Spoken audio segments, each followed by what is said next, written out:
شکر و احسان ہے کہ ہمیں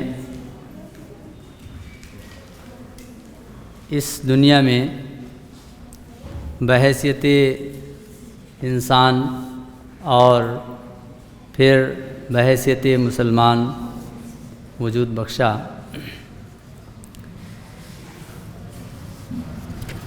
ہماری بہت سی ذمہ داریاں ہیں۔ ایک مومن ہونے کے ناطے جن ذمہ داریوں سے وقتاً فوقتاً تذکیری پہلوؤں کی جانب آگاہی فراہم کی جاتی رہی ہے، اور تذکیر بہرحال وہ چیز ہے جو ہمیشہ سے مفید رہی ہے۔ ہمارے لیے بڑے سعادت کی بات ہے کہ ہمارے درمیان اس وقت ایک بڑی محترم شخصیت تشریف فرما ہے، جس کے تحریک کے میدان میں بہت سے تجربات ہیں، طویل خدمات ہیں، اور جن سے نہ صرف صوبائی اور علاقائی سطح پر استفادہ کیا گیا بلکہ قومی سطح پر مرکزی حیثیت سے بڑی خدمات آپ کی ہیں۔ میری مراد جناب مجتبیٰ فاروق صاحب ہیں۔ آپ کا ہم پرتپاک خیر مقدم کرتے ہیں۔ آپ ہی سے استفادے کی غرض سے اس پروگرام کا انعقاد کیا گیا ہے۔ تو اس پروگرام کو آگے بڑھانے کے لیے، باقاعدہ آغاز کرنے کے لیے میں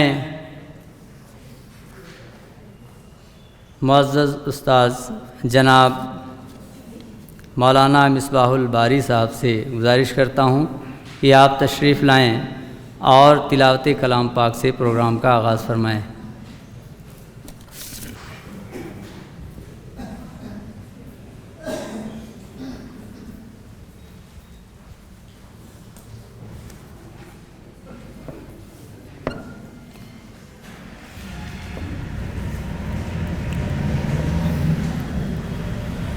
اعوذ باللہ من الشیطان الرجیم، بسم اللہ الرحمن الرحیم، والتین والزیتون وطور سینین وهذا البلد الامین، لقد خلقنا الانسان فی احسن تقویم، ثم رددناه اسفل سافلین، إلا الذين آمنوا وعملوا الصالحات فلهم أجر غير ممنون، فما يكذبك بعد بالدين، أليس الله بأحكم الحاكمين، صدق الله العظيم۔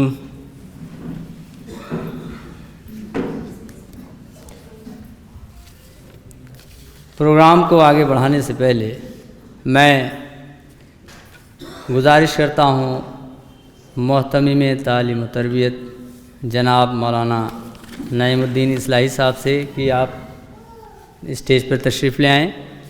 اس کے علاوہ ہمارے امیر مقامی بلدیہ گنج جناب محمد محسن صاحب، ان سے گزارش ہے کہ آپ بھی اسٹیج پہ تشریف لے آئیں، اور جناب محمد عمران صاحب جو جماعت اسلامی فلاح یونٹ کے ذمہ دار ہیں، اسٹیج پہ تشریف لے آئیں۔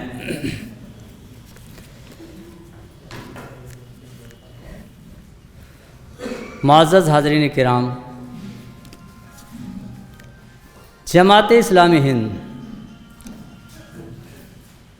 ہمارے درمیان ہندوستانی مسلمانوں کے درمیان بطور خاص، اور اس میں بھی جامعۃ الفلاح سے وابستہ متوسلین،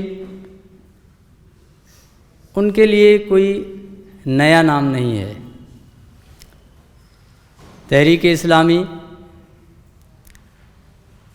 جس کے بانی یوں تو تمام ہی انبیاء کرام رہے ہیں، اس 20ویں صدی میں مولانا مودودی رحمۃ اللہ علیہ نے آزادی سے قبل ہی یہاں جو صورتحال تھی مسلمانوں کی، اس کے تعلق سے جو اضطراب تھا فکری اور ماحول میں، جو اسلام کے محدود تصور کو فروغ حاصل ہو چکا تھا، اس کی بہترین تشریح اور اسلام کو ہمہ پہلو قابل عمل ثابت کرنے کے لیے علامہ مودودی رحمۃ اللہ علیہ نے جو فکری غذا فراہم کی، ترجمان القرآن کے ذریعے سے جو فیلڈ بنائی، اور اس کے بعد اس فکر کی بے چینی نے ان کے اندر جو تڑپ پیدا کی، جو بے قراری پیدا کی، اس بے قراری نے انہیں خاموش نہیں رہنے دیا اور پھر اپنے ہمنواؤں کی تلاش کی۔ پتہ چلا یہ سرزمین ایسے افراد سے خالی نہیں ہے، بہت سے افراد ان کو ملے ابتدا میں، اگرچہ ان کا ساتھ دینے والے کم تھے، لیکن بتدریج اس میں ارتقا ہوتا رہا اور یہ تحریک آگے بڑھی اور مولانا مودودی رحمۃ اللہ علیہ کی قیادت میں یہ سفر جاری ہوا جو آج تک جاری ہے۔ اس دوران تقسیم ہند کا سانحہ بھی پیش آیا، جس کی بدولت نہ صرف اس ملک کی آبادی کو دیگر نقصانات ہوئے، تحریک بھی بہرحال حالات کے لحاظ سے تقسیم ہوئی اور یہاں کے لوگ بھی جماعت اسلامی ہند کی حیثیت سے پھر یہاں پر مولانا ابو اللیث اصلاحی رحمۃ اللہ علیہ، مولانا صدر الدین اصلاحی رحمۃ اللہ علیہ اور اس طرح کی عظیم عبقری شخصیات نے اس کے ترقی اور ترویج میں زبردست رول فراہم کیا، ادا کیا اور اس کے لیے فیلڈ ہموار کی۔ تحریک اسلامی ہند اس وقت موجودہ حالات میں بھی بہت کچھ کر رہی ہے اور بہت کچھ کرنے کا عزم رکھتی ہے، اور یہ ہمارا ادارہ بطور خاص جامعۃ الفلاح جس پس منظر میں وجود میں آیا، اس کا تو نقطۂ وجود ہی تحریک ہے۔ تحریک اسلامی کی بنیادوں پر اس کی داغ بیل پڑی، بلکہ وہ لوگ جو تحریک کا کام کر رہے تھے مدرسۃ الاصلاح سے جب وہاں سے فارغ کر دیے گئے صرف اسی بنیاد پہ، تو انہوں نے بالآخر جامعۃ الفلاح بلریا گنج جو ایک مکتب کی شکل میں تھا، اس کو مرکز بنا کر تعلیم و تربیت کا گہوارہ بنانے اور تحریک کے لیے افراد سازی اور اس کے لیے دیگر مواد فراہم کرنے کے لیے انتھک کوششیں کی، جو آج بہرحال تسلیم شدہ ہے کہ یہ تحریک کی عظیم درسگاہ ہے۔ اب یہاں پر بھی اگر کچھ ایسی چیزیں کبھی نظر آئیں جو بہرحال لگے کچھ کہ تحریک کی روح یہاں کچھ کمزور پڑ رہی ہے، اعضاء میں کچھ اضمحلال آ رہا ہے، تو بہرحال یہ سوچنے کی بات ہے۔ بہرحال جامعۃ الفلاح نے تحریک کو افراد دیے ہیں اور برابر افراد سازی کا کام ہو رہا ہے۔ یہاں پر نہ صرف معلمین یا طلباء بلکہ طالبات کے اندر بھی یہ روح پھونکی جاتی ہے۔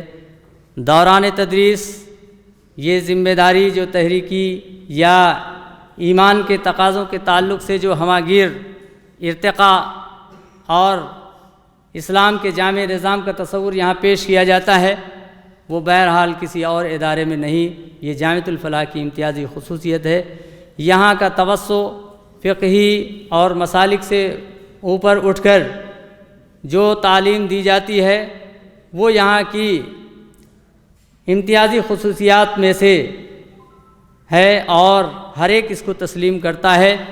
اسی وجہ سے یہاں سے فارغین اور فارغات اس دنیا میں کہیں کسی گوشے میں جاتے ہیں تو اپنی دنیا میں محدود ہو کر سمٹ کر نہیں رہتے، بلکہ اپنی آفاقی تصور کے ساتھ زندگی گزارتے ہیں۔ اسی جذبے کے پیش نظر یہ پروگرام تذکیر کے طور پہ یہاں رکھا گیا ہے۔ میں استفادے کے لیے اپنے معزز امیر حلقہ جماعت اسلامی ہند یو پی مشرق جناب محترم ڈاکٹر ملک محمد فیصل صاحب سے گزارش کرتا ہوں کہ آپ تشریف لائیں۔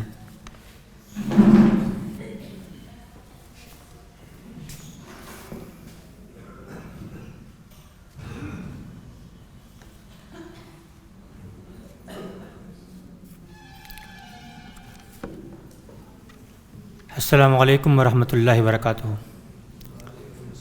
الحمدللہ رب العالمین والصلاة والسلام علی سید المرسلین وعلی آلہ وصحبہ اجمعین، اما بعد، فاعوذ باللہ من الشیطان الرجیم، بسم اللہ الرحمن الرحیم۔ کنتم خیر امۃ اخرجت للناس تأمرون بالمعروف وتنہون عن المنکر وتؤمنون باللہ۔ وقال تعالیٰ وجعلناکم امۃ وسطا لتکونوا شہداء علی الناس ویکون الرسول علیکم شہیدا۔ صدق اللہ العلی العظیم۔ محترم جناب مجتبیٰ فاروق صاحب، ڈائریکٹر رابطہ عامہ جماعت اسلامی ہند، محترم ناظم جامعہ جناب مولانا رحمۃ اللہ عصری صاحب، محتمم جامعہ جناب مولانا نعیم الدین اصلاحی صاحب، معلمین و معلمات، بھائیوں اور بہنوں،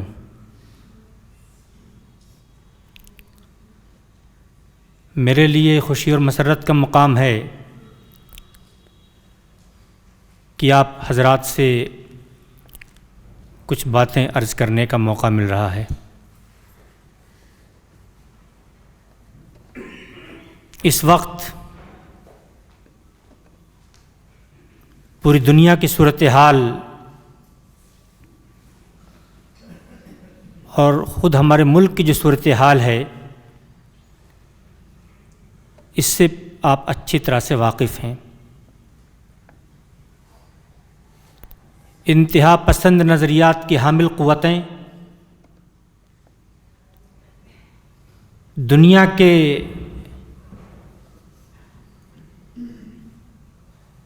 اندر مختلف ممالک میں آج ان کی حکومتیں ہیں۔ اسلام اور مسلمانوں کے سلسلے میں ان کا جو نقطہ نظر ہے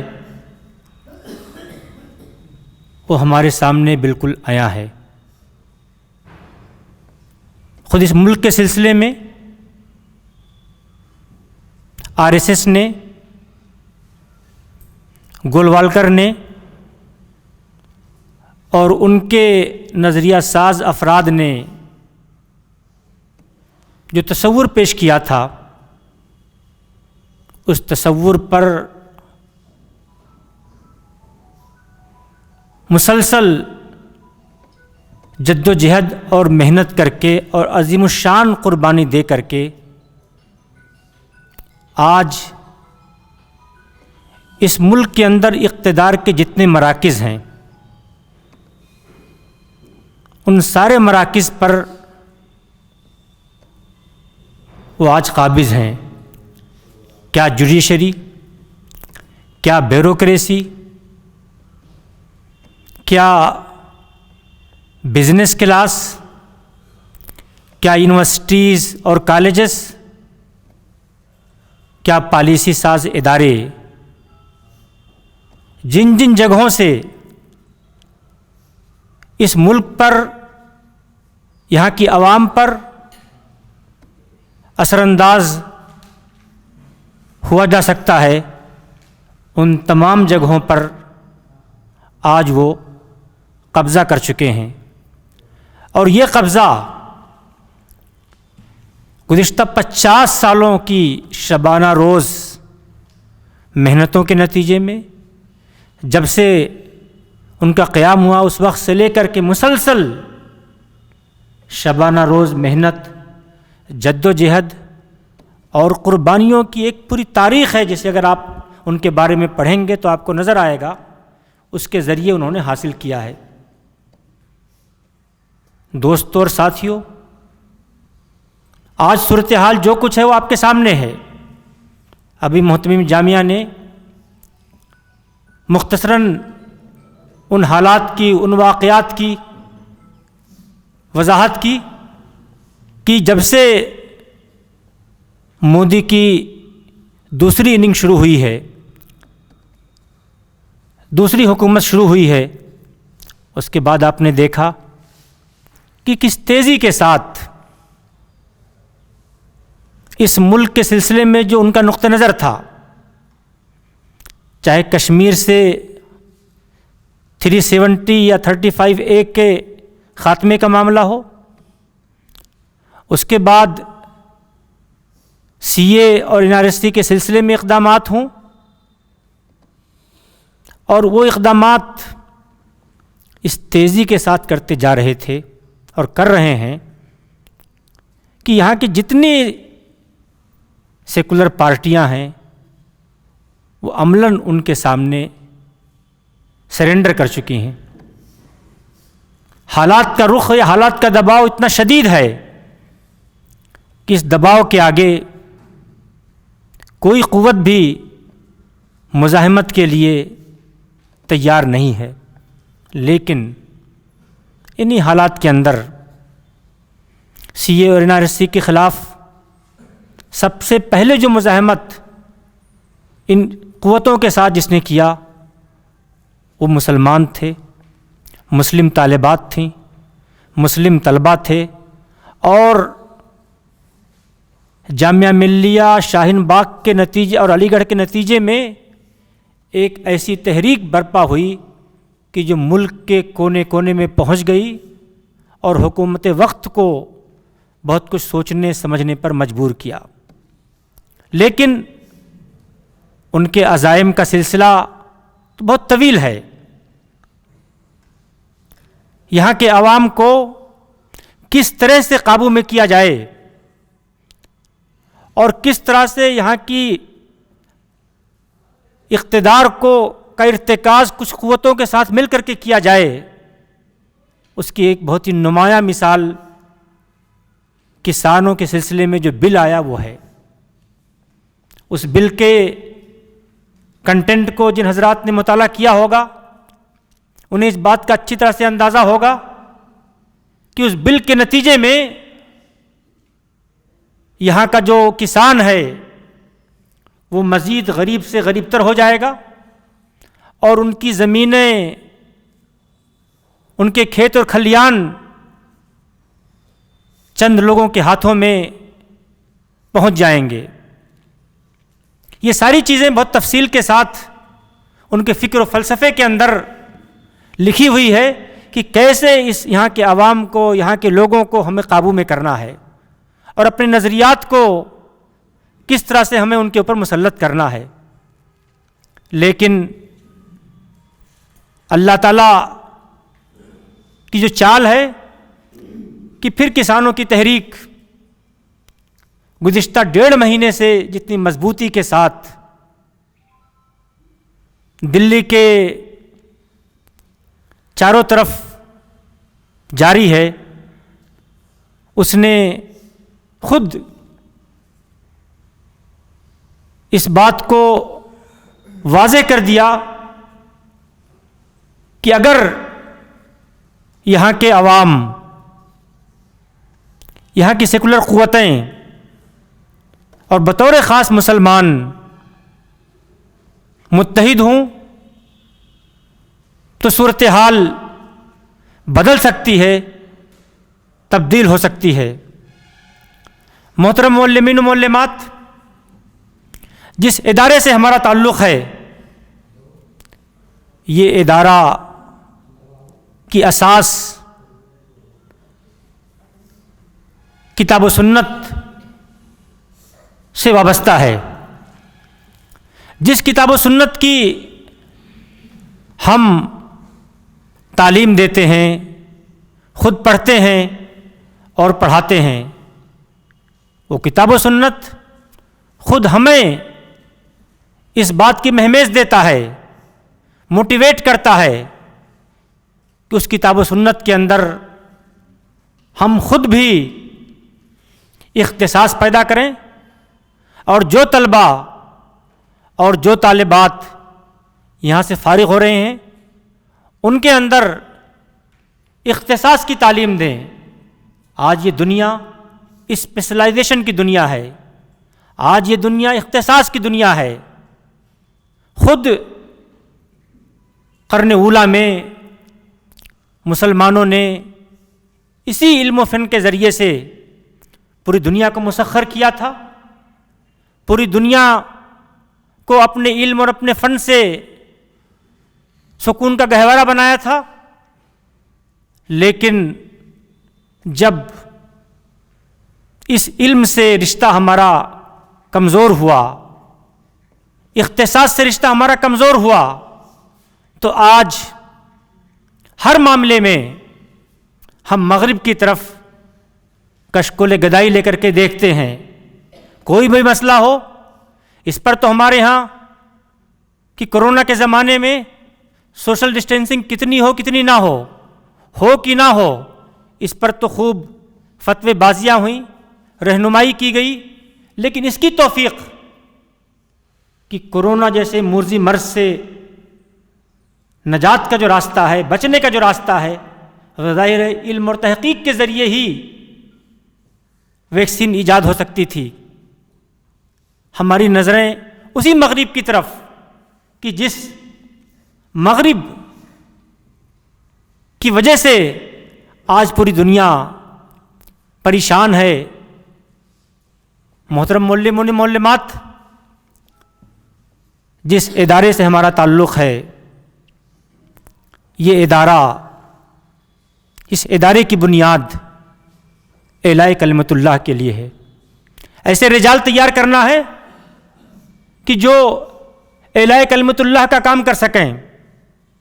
یہ ملک ہمارا پیارا ملک، اس ملک کے مسائل کا علاج کار دعوت میں پنہا ہے۔ سوال اس بات کا ہے کہ اس ملک کے اندر مسلمانوں کا اور غیر مسلموں کا تناسب وہ 1/5 کا 1:5 کا ہے۔ اگر ایک مسلمان اپنی پوری زندگی کے اندر صرف 5 لوگوں کو اسلام سے قریب کرنے کا، اسلام کی دعوت دینے کا، اسلام کے سلسلے میں جو غلط فہمیاں بیٹھی ہوئی ہیں اسے دور کرنے کا ذریعہ بن جائے، تو چند سالوں کے اندر اس ملک کا نقشہ ہی کچھ اور ہوگا۔ اسی ملک کے اندر ہم نے دیکھا کہ آزادی کے بعد عیسائی مشنریز نے نارتھ ایسٹ کی ریاستوں کے اندر عیسائیت کی تبلیغ و اشاعت کا جو کام کیا بڑا عظیم الشان کام ہے، ان ریاستوں کی صورتحال ہی بدل گئی۔ ہم بھی اس ملک کے اندر داعی امت ہیں، ہم اپنی تقریروں کے اندر، اپنے خطابات کے اندر خوب اچھی اچھی باتیں کرتے ہیں، لیکن سوچنے کا، غور کرنے کا مقام یہ ہے کہ امت کا جو اصل مقام اور کام ہے، اگر امت کو اس کے لیے ہم تیار نہیں کریں گے، امت کو اس کے لیے کھڑا نہیں کریں گے، اپنے طلبہ و طالبات کے اندر اس مشن سے وابستہ ہونے کا حوصلہ نہیں پیدا کریں گے، تو صورتحال کیسے تبدیل ہوگی؟ ابھی گزشتہ دنوں ڈاکٹر ضیاء الرحمن اعظمی صاحب، اللہ تعالیٰ ان کی قبر کو نور سے بھر دے، ان کے انتقال کے بعد بلریا گنج کے جماعت کے بعض احباب نے ان کے اعزاء سے ملاقات کی۔ ملاقات کے بعد جو ان کا تاثر ابھرا وہ ہم سب کے لیے سوچنے اور غور کرنے کا ذریعہ ہے۔ آج بھی اس ملک کی ایک بڑی اکثریت کے اندر اسلام کی بات سننے، سمجھنے کا مزاج ہے۔ جو لوگ بھی دعوت کا کام کرتے ہیں انہیں اس بات کا اچھی طرح سے اندازہ ہے کہ اس ملک کی ایک بڑی اکثریت ایسی ہے کہ جو اسلام کی، قرآن کی، نبی محترم صلی اللہ علیہ وسلم کی تعلیمات کو سننے کے لیے تیار ہے، لیکن ہم ہیں کہ ہم اس پیغام کو، ہم اس دعوت کو چھپا کر کے اپنے پاس بیٹھے ہوئے ہیں۔ اس سلسلے میں قرآن مجید میں کتنی باتیں، قرآن مجید کے اندر کتنی آیتیں اس سلسلے میں آئی ہیں، اس کا ہم سب کو اچھی طرح سے اندازہ ہے۔ فَكَيْفَ إِذَا جِئْنَا مِنْ كُلِّ أُمَّةٍ بِشَهِيدٍ وَجِئْنَا بِكَ عَلَىٰ هَؤُلَاءِ شَهِيدًا۔ ضرورت اس بات کی ہے کہ ہم خود اور اپنے طلبہ و طالبات کو اس کام کے لیے آمادہ کریں۔ ایک آخری بات کہتے ہوئے اپنی بات ختم کروں گا کہ محترم ذمہ داران جامعہ، معلمین معلمات، جس دیار میں یہ ادارہ ہے، اس دیار نے اس ادارے کی تعمیر و ترقی میں بڑا عظیم الشان کنٹریبیوشن اور کردار ادا کیا ہے۔ اس دیار کو دینی لحاظ سے، اخلاقی لحاظ سے اوپر اٹھانا اس ادارے کی، یہاں کے ذمہ داروں کی، یہاں کے معلمین و معلمات کی ذمہ داری ہے۔ آپ خود اس دیار کی، اس خطے کی تعلیمی، اخلاقی، دینی صورتحال کا جائزہ لیجئے۔ کتنے طلباء ہیں، کتنی طالبات ہیں، کتنے لوگ ہیں جو دین کی بنیادی تعلیمات سے ناواقف ہیں، جنہیں قرآن مجید پڑھنا نہیں آتا ہے، دین کی بنیادی تعلیمات سے ناواقف ہیں، دین کے بنیادی فہم سے ناواقف ہیں۔ کیا ہماری تھوڑی سی توجہ، ہماری تھوڑی سی کوشش اور ہمارا تھوڑا سا اجتماعی جد و جہد اس دیار کو دینی علم سے، دین کی بنیادی تعلیمات سے، قرآن مجید سے، اللہ اس کے رسول سے جوڑنے کا ذریعہ بن سکتی ہے؟ جنوب کے کئی اداروں میں اس طرح کے بہت شاندار تجربات کیے گئے ہیں۔ جن لوگوں کو جنوب کے اداروں کو دیکھنے کا، وہاں جانے کا اتفاق ہوا ہے، انہیں اس بات کا اندازہ ہوگا کہ وہ اپنے طلبہ و طالبات کی معیاری تعلیم کے ساتھ ساتھ اپنے قرب و جوار میں رہنے والے مسلمانوں اور غیر مسلموں کے اندر بھی مسلمانوں کو اس لحاظ سے ان کی اخلاقی دینی تربیت کا، تعلیم کا، تذکیر کا انتظام کرتے ہیں، اور ساتھ ہی ساتھ برادران وطن سے دعوتی روابط استوار کرتے ہیں۔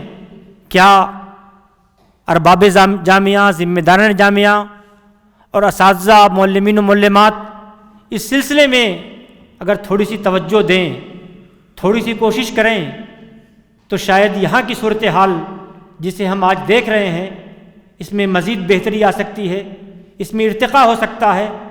جماعت اسلامی کے ایک ادنا خادم کی حیثیت سے میں ذمہ داران جامعہ کو اس بات کی یقین دہانی کراتا ہوں کہ جماعت کے ذریعے سے جس قسم کے تعاون کی آپ ضرورت محسوس کریں گے، انشاءاللہ جماعت ہر ممکن تعاون کرنے کے لیے تیار رہے گی۔ محترم معلمین و معلمات، اس ادارے کی بنیاد تحریک اسلامی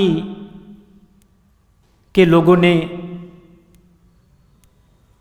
قائم کی ہے، اسے بنایا اور سنوارا ہے تحریک اسلامی نے۔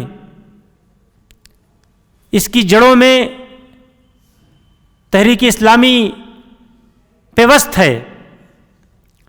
تحریک اسلامی سے بعض امور میں آپ کو اختلاف ہو سکتا ہے، لیکن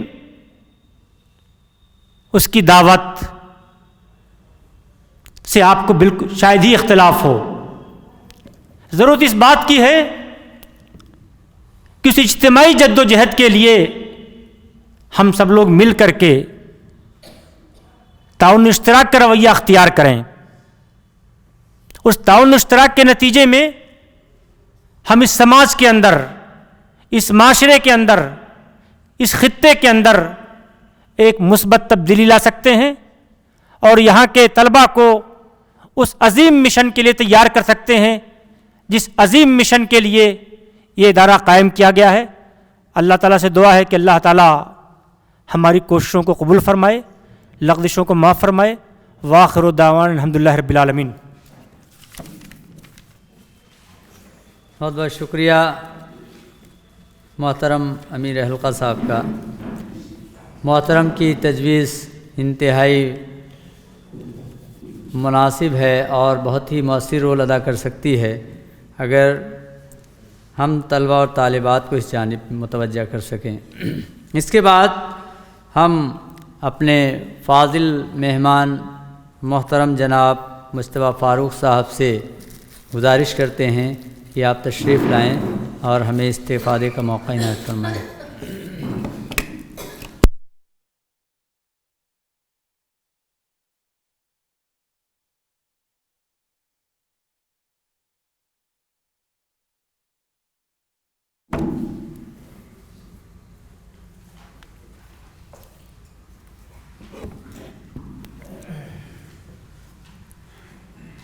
نحمدہ و نصلی علی رسولہ الکریم۔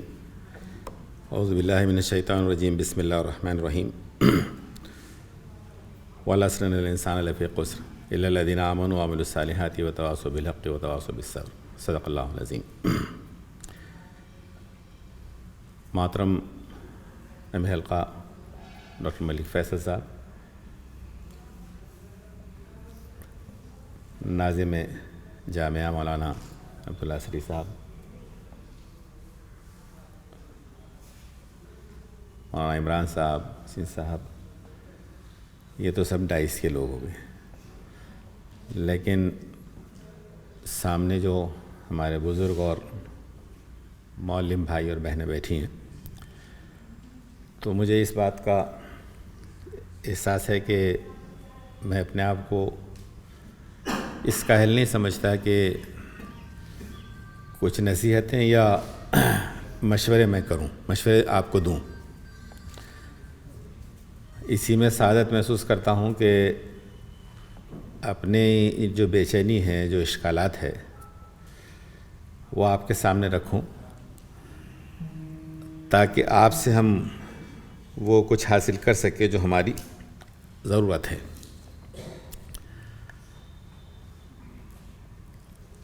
اس لیے آپ میری باتوں کو اسی سیاق میں لیں۔ اور میں شروع یہاں سے کرتا ہوں کہ چونکہ یہ ایک عظیم جامعہ ہے اور اس کے عظیم اساتذہ کرام یہاں موجود ہیں، میں پہلا اشکال یہ رکھتا ہوں کہ جس دین کا تعارف ہم کرواتے ہیں تو جس محسن اعظم کے حوالے سے کرواتے ہیں تو نبی اکرم صلی اللہ علیہ وسلم کا اپروچ اور پرفارمنس، یہ دونوں سے ہمارا اپروچ اور پرفارمنس کتنا ٹیلی اور میچ کرتا ہے۔ مثلا میں بات کو اپنے مقصد سے قریب لانے کے لیے اگر حوالہ دوں تو اس میں یہ ہے کہ نبی اکرم صلی اللہ علیہ وسلم اپنی دعوت پیش کی اور فرمایا کہ یا ایھا الناس قولوا لا الہ الا اللہ تفلحوا، اور یہ تفلحوا کی کچھ اور تشریح جو ہے دیگر روایات میں ہے کہ لوگوں اس کلمے کو مان لو۔ اس کلمے یعنی اس ویژن کا امپیکٹ یہ ہوگا کہ عرب پر آپ کی حکمرانی ہوگی اور عجم آپ کی باج گزاری میں ہوگا۔ اور یہ دعویٰ نبی اکرم صلی اللہ علیہ وسلم نے صرف دعویٰ نہیں کیا، بلکہ آپ صلی اللہ علیہ وسلم جب رخصت ہوئے تو وہ شخص کو جس کو اس بستی میں رہنے نہیں دیا گیا، وہ جو مجبور ہوا، گھر بار چھوڑنا پڑا، اور اس نے اپنے ساتھیوں کے ساتھ وہ کارنامہ انجام دیا کہ رخصت ہوا تو 12 لاکھ اسکوائر مائل پر اسٹیٹ تھی۔ اس کو کیلکولیٹ کرتے ہیں تو معلوم ہوتا ہے کہ تقریباً 350 اسکوائر کلومیٹر ڈیلی کا ایڈوانسمنٹ۔ یہ نہیں ہے کہ جامعہ جو ہے 60s میں قائم ہوا تو آج 60 سال میں اس کی وسعت کیا ہے۔ بصبر تذکرہ میں یہ کہوں کہ 90s میں اور لیٹ 90s میں ایک کنسیپٹ سنگھ کے لوگوں نے رکھا ایکل ودیالیہ کا،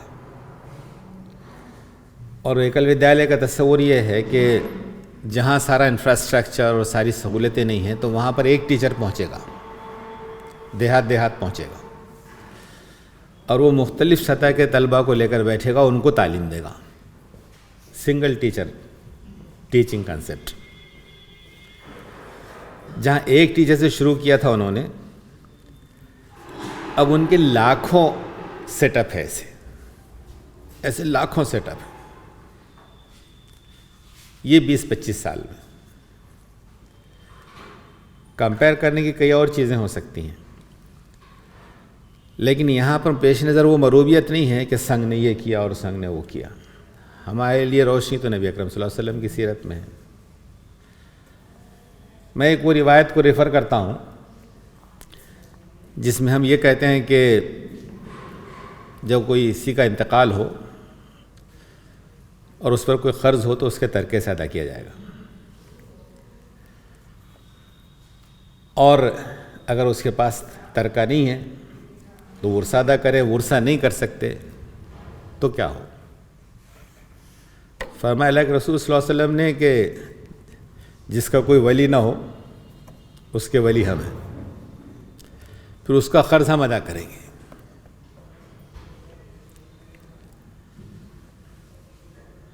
نبی اکرم صلی اللہ علیہ وسلم کی اس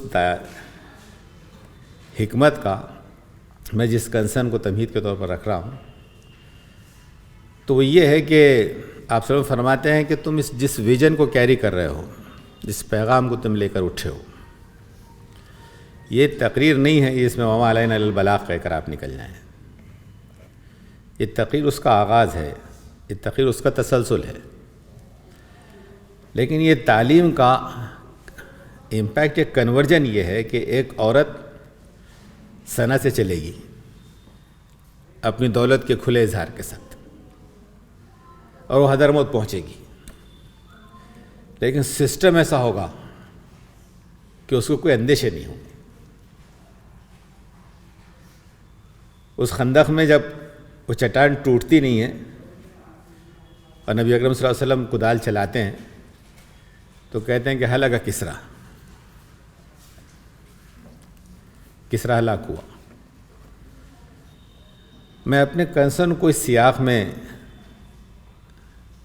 بیان کر رہا ہوں کہ ایک تو رہنمائی وہ ہے جس کو ماڈل کہتے ہیں اسوہ، اور ایک صورتحال یہ ہے کہ اسرائیل جو ہے اس کو قبول کرنے پر آپ مجبور ہیں۔ اب ان ممالک کی کیا مجبوریاں ہیں اس کو اس سیاق میں دیکھنا پڑتا ہے۔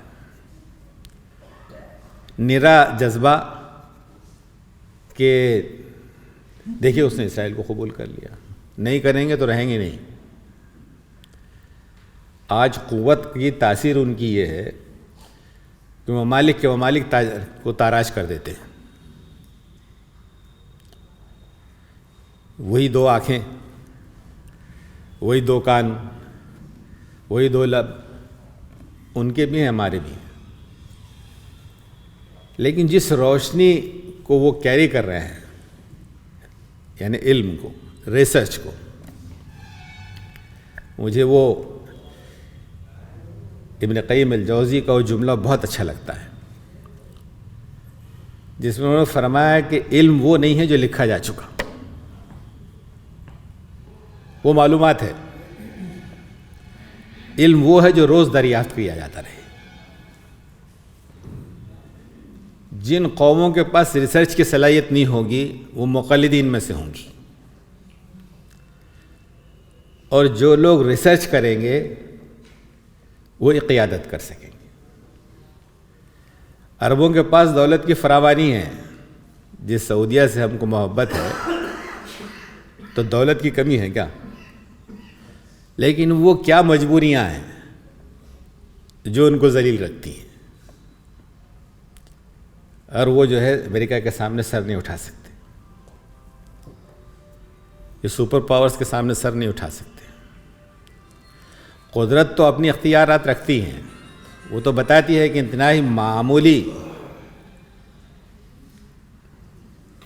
جرثومے جراثیم سے وہ لاکھوں کی جان لے لے گی، اور یہاں سے لے کے وہاں تک لوگ پریشان ہوں گے کہ یہ کرونا سے پتہ نہیں کیا ہوگا۔ قدرت کو جو اپنا کام کرنا ہے کرے گی، لیکن سوال یہ ہے کہ یہ جو خلیفہ بنا کر مبعوث کیے گئے، ان کی استعداد، صلاحیت، بصیرت، حیثیت کیا ہے؟ جن کے رہتے ہوئے انسانیت کا تحفظ اور سیرابی ہونی چاہیے تھی۔ ان کی نوعیت یہ ہے کہ ملک کے ملک رون دیے جاتے ہیں۔ کبھی لیبیا تھا، کبھی عراق تھا، کبھی افغانستان تھا، کبھی سیریا تھا، اب کوئی یمن جاری ہے۔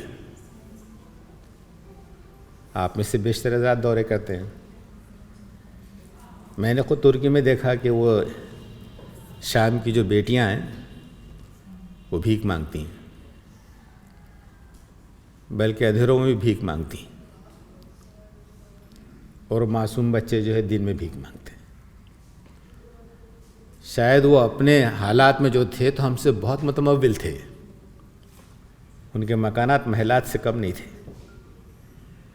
یہ کیا وجہ ہوئی کہ ان کو اکھاڑ کر پھینک دیا گیا، اور وہ یورپ کے ساحلوں پر ان کے ریفیوجی کیمپس میں یہ خلیفۃ اللہ، یہ خیر امت مجبور، منحصر، ذلیل پڑی رہتی ہے۔ ملک کے بعد ملک کا نمبر لگتا ہے لیکن دوسرا ملک سنبھلتا نہیں ہے۔ اس ملک میں دیکھ لیجئے جس کے ہم باشندے ہیں، جب ملک صاحب نے کہا کہ ہمارا ملک مجھے بہت اچھا لگا ہے، جماعت اسلامی کے لوگوں کے ذریعے سے جلدی ہمارا ملک نکلنا مشکل ہوتا ہے، اس ملک میں، اس ملک میں۔ ارے کس کا ہے یہ اپروچ جو ہے نا، ملک میں ایسا ہو رہا ہے، ملک میں ویسا ہو رہا ہے، تو کسی پڑوسی کی بات کر رہے ہیں آپ؟ اللہ نے پیدا کیا آپ کو یہاں، اور اللہ کوئی کام جو ہے عوض نہیں کرتا.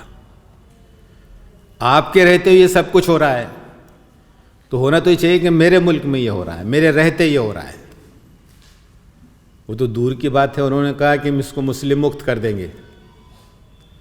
آج کسی سیکولر پارٹی کی اس قوت نہیں ہے کہ ووٹ تو چاہتی ہے لیکن مسلمان کا نام نہیں لے سکتی، اس لیے کہ مسلمانوں کے خلاف نفرت اتنی عام کر دی گئی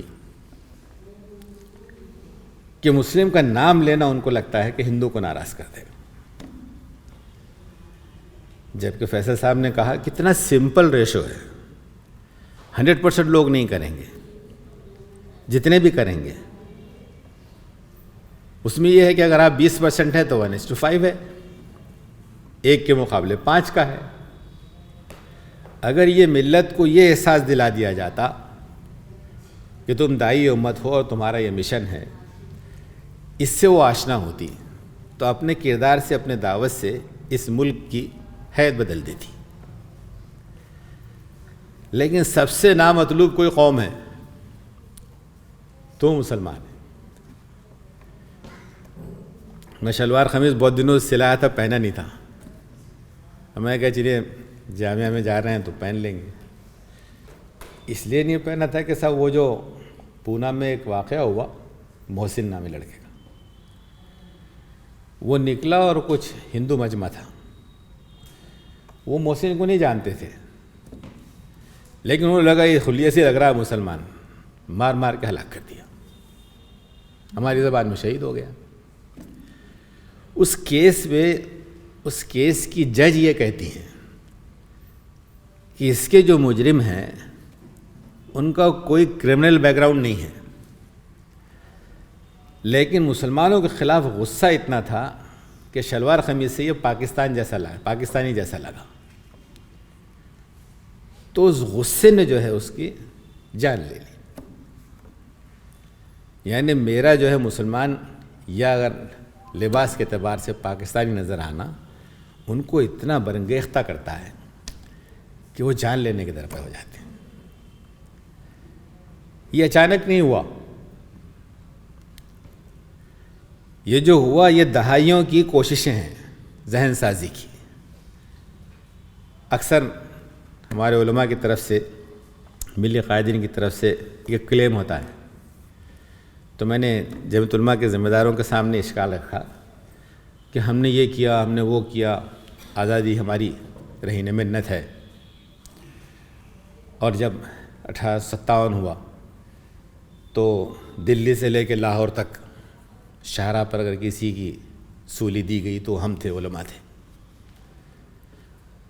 تو میں نے کہا اب یہ اس وقت کہتے جب تک ملک تقسیم ہو کے پاکستان نہیں بنا تھا. اب انہوں نے یہ پڑھایا کہ یہ آئے، حملہ آور ہو کر آئے، جبرن انہوں نے تبدیلی مذہب کیا اور ملک پر غاصبانہ قبضہ کیا، اور مجبور ہو کر ہم نے ان کو ملک کا حصہ دے دیا. اب پاکستان بنگلہ دیش لے کر پھر یہاں کلیم کرنے بیٹھے تو ان کو کب تک سنبھالیں گے ہم؟ آپ کے 1857 کے سلے کے بعد دے دیا نا پاکستان، اب اور کتنے پاکستان چاہیے آپ کو؟ ہمارے لیے بھی تو کچھ رکھیے. بلکہ وہی جذبات ہے. ایک بڑے بہت پولیس افسر سے، ایک IG پولیس سے بات ہو رہی تھی، کہنے لگے کہ صاحب میں خلاف ہوں سنگھ کے، اور میں ایسے بھارت میں اپنے بچوں کو ایسا بھارت نہیں دینا چاہتا جو ایسی نفرت کا اور تفریق کا بھارت ہو. لیکن آپ بھی تو سوچئے، اتنا مسئلہ بنایا آپ نے، یہ ان کی ذہنیت ہے لیکن آپ کو ذہنیت کو پڑھنا پڑے گا. میں پیش کر کے اس کو آپ میرے ذمہ نہ ڈالیں کہ میں اس کی پیروی کر رہا ہوں. انہوں نے کہا کہ سب یہ ایک مسجد کی زمین دے دیتے، آپ ایک مسجد کی زمین دے دیتے، یہ ہندوؤں کے منہ پہ تباچہ مارتے ہیں، خود ہندو ہے. اور پھر ایک بھگوان کے نام سے مانگ رہے تھے، وہ نامعقولیت تھی جو کچھ تھی، لیکن اتنے بڑے بھارت میں 1 ایکڑ جگہ مانگ رہے تھے ہم آپ سے. میں نے اس کے 1 ایکڑ کو کنورٹ کیا تو وہ یہ سمجھایا جاتا ہے ان کو کہ پاکستان بنگلہ دیش میں جو زمین ہے وہ 25,000 کروڑ سے زیادہ ایکڑ کی زمین ہے. تو کہہ رہے ہم نے اتنی زمین دے دی. آپ 1 ایکڑ نہیں دیتے ہم کو, اور 1 ایکڑ بھی ایسے مت دو, بدلے میں 5-50 ایکڑ دوسری لے لو. اب کامن ہندو کیا سوچے؟ ان کو پاکستان بھی دے دیا, ہم بھگوان کے نام پر زمین مانگ رہے ہیں. اب آپ کو اس کو انالائز کر کے بتانا پڑے گا کہ وجہ یہ نہیں ہے کہ 1 ایکڑ کی حیثیت نہیں, ہم 100 ایکڑ دیتے تم کو. لیکن اس کو حکیمانہ طور پر بتائے گا کون؟ جو جس انداز سے بتا سکتا ہے. سوشل میڈیا کا استعمال ہم دوسرے ذرائع کے لیے کتنا کرتے ہیں؟ تقریب اخلاق کے لیے, انتشار کے لیے, فساد کے لیے. لیکن اس پہ کون سی ریسرچ آتی ہے ہماری جس سے کہ ہم اپنا موقف واضح کریں؟ اسی طریقے سے میں آپ کو دوسری مثال دوں, آپ ہی کے مقام اور منصب کو پیش نظر رکھتے ہوئے, وہ طلاق کا مسئلہ ہے. پورے ملک میں کیا شناخت بنی؟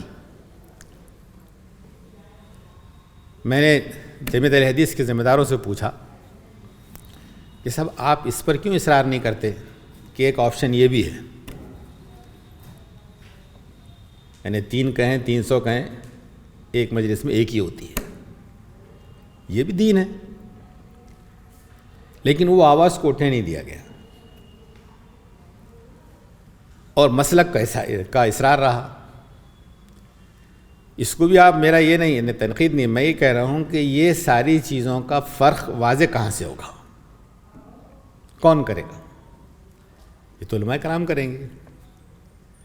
علماء کرام جن کے تصرف میں مساجد ہیں, اتنا نیچرل سسٹم ہے, کسی قوم کے پاس شاید کیوں, سارا ہال, مائک, پنکھے سب لگے ہوئے ہیں, کسی کو کرایہ دینا نہیں پڑتا آنے کے لیے, اللہ سمیٹ کر لاتا ہے. اور سمیٹ کے لانے کے بعد اب جو رہنمائی ہو رہی ہے تو میں کوٹھی کرنے میں اپنی عافیت سمجھتا ہوں. ایک صاحب کہنے لگے کہ میں جموں کشمیر کا چیف سیکرٹری رہا, موسیٰ رضا صاحب کہنے لگے, اور جموں کشمیر جو بالکل ہمالیہ کی گود میں ہے اور برف مستقل پگھل کر سیراب کرتی ہے, پانی کی کمی کا کوئی اشکال نہیں ہے سوائے کہ کوئی صحت کی مجبوری ہو. انہوں نے کہا کہ میں نے 6 مہینے تک تواتر کے ساتھ امام سے تیمم کے مسائل ہی سنے ہیں. کشمیر میں نے تیمم ہی کے مسائل سنے ہیں. یہاں اس کو خون سے نہلا دیا جا رہا ہے, اب اس کو تیمم کروا رہے ہیں.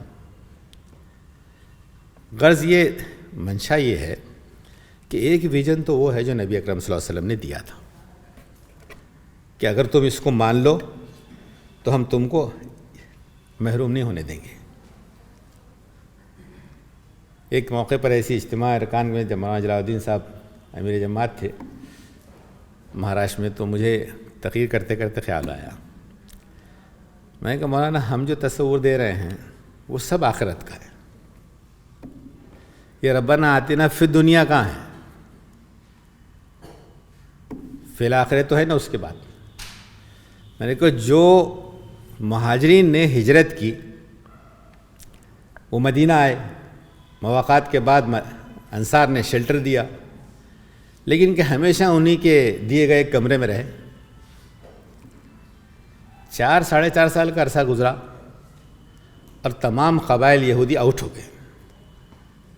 اتنا ڈائنامک تصور ہے جس میں کہ وہ ڈومیننٹ کمیونٹی جو اہل کتاب تھی, علم سے آراستہ تھی, پراسپرس ویلدی تھی, مالدار تھی, متمول تھی, کالونیز اور گڑھیوں میں بستی تھیں, اپنی حماقتوں کی وجہ سے اکھاڑ کر پھینک دیا اللہ کے رسول صلی اللہ علیہ وسلم نے.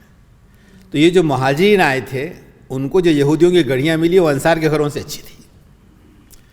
میں نے کہا مولانا وہاں جو آئے تھے مہاجرین ان کو اتنے سال میں سیٹلمنٹ ہو گیا ان کا, ہمارے ارکان آئے ذرا ایک سنگل BHK تو دے دو ہم کو, ملت کو بعد میں دیں گے, پہلے اپنے افراد کو تو دے دیجئے, پھر ملت کو بھی دیں گے. میرا اشکال یہ ہے کہ جو دین اتنا مستحکم کرتا ہے, عزت دیتا ہے, وہ کون سا دین ہے؟ وہ دین کون سا ہے؟ اس لیے کہ دین تو جامعات ہی سے باقی ہے. یہ جو وسعت ہے اس میں، چونکہ میرا وقت جو تھا وہ تقریباً ختم ہو رہا ہے، تو ایک بات میں اپنی بہنوں بیٹیوں کے حوالے سے کہتا چلوں. ایک مولانا، آپ ہم سب گھر ہی کے لوگ ہیں، تو ایک فلاحی صاحب ہی تقریر کر رہے تھے ابھی کچھ دن پہلے خطبہ نکاح میں. میں نے کہا لڑکیاں ایسی دیکھو گھروں میں انتشار ہے کہ بیوی اس اخلاق کی ہو کہ شوہر اس کو دیکھے تو خوش ہو جائے، اس کا صلہ جنت ہے. یعنی بالکل ایک طرفہ تصور ہے نا. ارے وہ شوہر کو دیکھ کر بیوی کو بھی خوش ہونا چاہیے. وہ ویسی اگر منحوس ہو اور یہ اس کو ہمیشہ خوشی کرتی رہے، کون سا دین ہوا یہ؟ نصف بہتر ہے نا. وہ نصف کی کوئی حیثیت مقام ہے؟ حضرت عروہ فرماتے ہیں کہ دین کا 1/3 حصہ حضرت عائشہ سے ملا ہم کو. ڈاکٹر اکرم ندوی کی فائنڈنگز پڑھیے تو وہاں پر جہاں امام مالک درس دیا کرتے تھے یا اور کئی بڑے بڑے وقت کے علماء تھے، اس میں کئی عالمات ہیں ایسی. اور آپ حضرات تو علم میں حدیث سکھاتے ہیں، تو اسماء الرجال میں آپ کی بہت سی ایسی قیمتی خواتین آئیں گی جس کے بغیر کڑیاں مکمل نہیں ہوں گی. آج بتائیے نا پورے عالم میں سے ایسی کس مقام کی کوئی فقیہ ہے؟ جو لوگ اپنی نصف قوت کو اس طریقے سے دبا دیں وہ عزت حاصل کر سکتے ہیں. اور پھر انہی کے گودوں میں تو نسلیں پروان چڑھ رہی ہیں. ان کا دین بھی بالکل ڈیفرنٹ ہے. پہلے تو ہم اپنی طور پر ایسے ہیں، وہاں ان کا دین ڈیفرنٹ ہے. تو وہ وسعتیں، وہ عظمت، وہ شوکت جو دین دیتا ہے وہ تو آپ دیں گے تو ہم سیکھیں گے. ہم کو خوشی ہوگی کہ ہم بھی بحال اور نحال ہوں گے، اس لیے کہ ہم جو ہے دینے والی امت ہوں گے. کنتم خیر امت اخرجت للناس، سارے انسانوں کی خیر کے لیے برپا کرنے والی امت. صرف خیر دولت کا نہیں ہوگا، دولت کے مقابلے میں علم کا خیر بہت وسعت رکھتا ہے.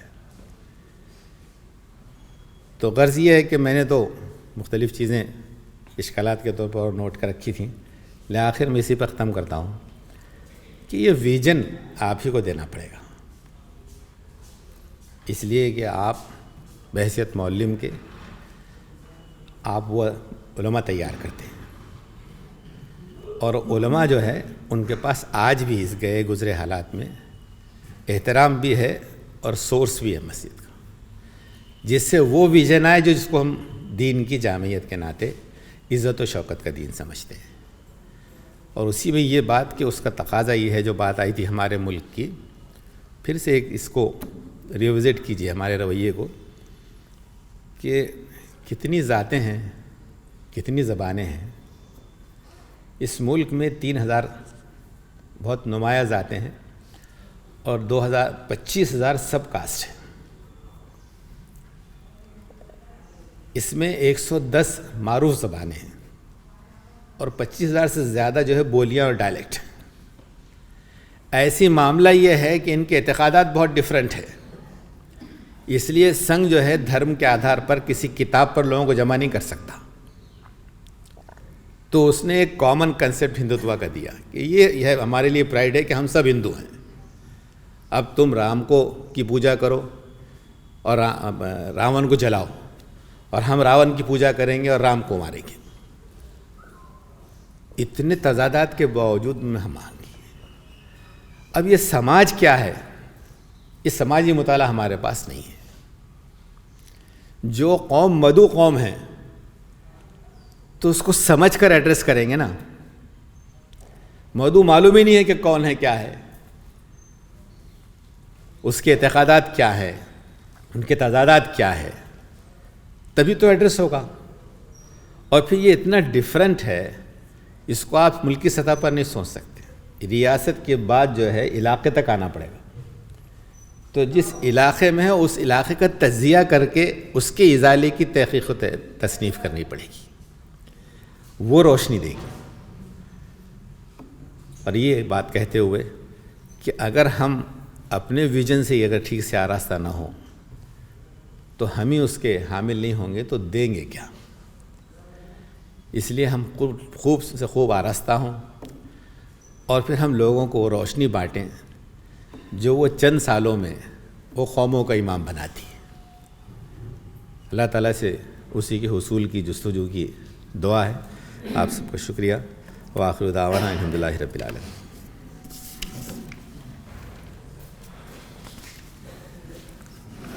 مہمان محترم کا بہت بہت شکریہ۔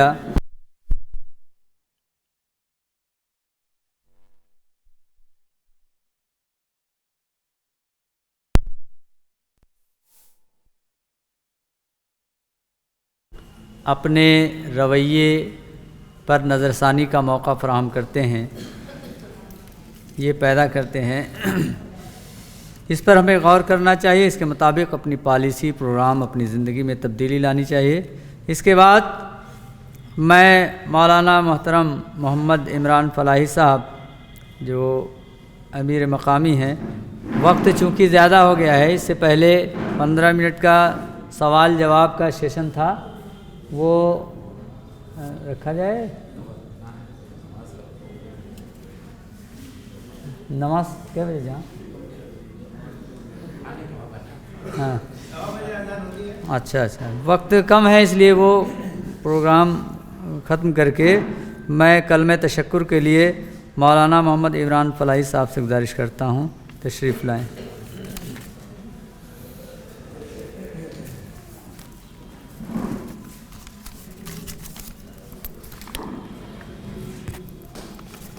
بسم اللہ الرحمن الرحیم۔